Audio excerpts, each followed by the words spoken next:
Ultamize. You don't need more information. You already know what to do. You know you shouldn't check your phone constantly. You know you should be more focused. You know you should use it with intention. That's not the problem. The problem is that you forget, not once, but all day long. And that's why change doesn't stick because insight fades quickly, but repetition stays.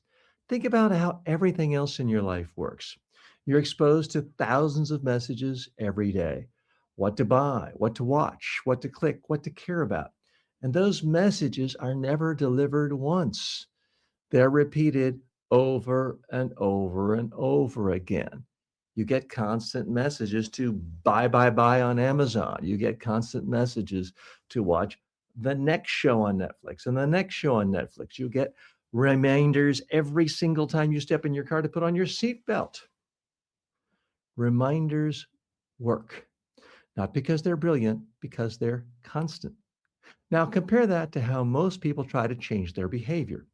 They watch something once, they hear an idea, they feel motivated, and then they move on. No repetition, no reinforcement, no reminders.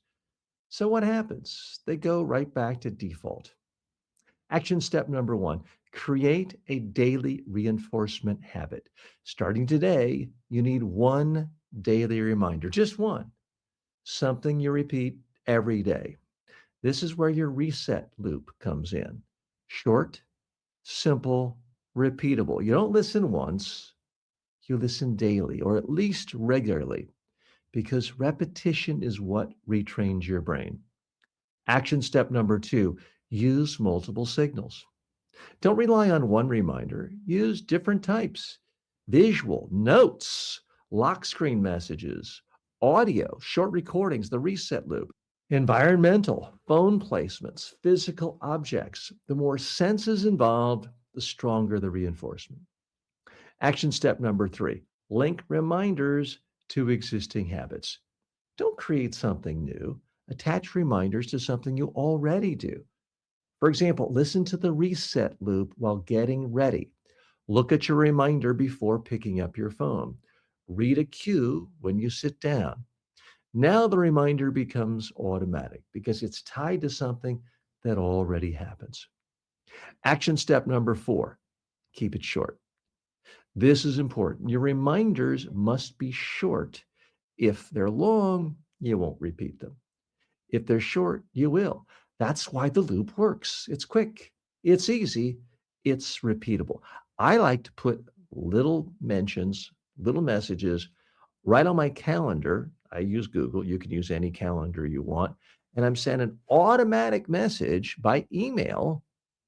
Not that I'm checking email every second, but it's sending me a message telling me to limit my phone time and to do these other practices. So you can use your phone, if used correctly, to remind you to use your phone less.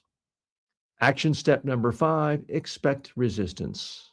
At some point, you'll think, I don't need to hear this again. That's when you need it most, because that's when the old patterns are coming back. Repetition feels unnecessary right before it becomes essential. Now, here's the shift: you're not trying to learn something, you're trying to install something. An installation requires repetition. You didn't brush your teeth once and expect it to last. You don't exercise once and expect permanent results. You repeat because repetition creates change. So stop looking for new ideas. Stop looking for better strategies. Start repeating what works. Because the difference between knowing and doing is repetition. And once you build that into your system, everything starts to stick.